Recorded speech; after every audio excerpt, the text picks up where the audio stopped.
It is narrated from Hazrat Aisha Siddiqa radiyallahu ta'ala anha that when there was a solar eclipse in the time of the Prophet sallallahu alaihi wasallam, he ordered the performance of ablution and announced the prayer, indicating that the prayer was ready.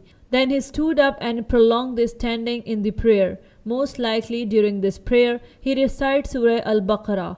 After that, he made a prolonged bowing ruku, then said, Sami-Allahu liman hamida, while standing for a longer time, similar to the first time, without going into prostration. Instead, he performed a second bowing, then went into prostration. In the second unit rak'ah, he stood again and repeated the same action, making 2 bowings in each rak'ah. Finally, he sat down for the tashahhud and remained seated while the solar eclipse came to an end. Musnad Ahmad, Hadith number 23573.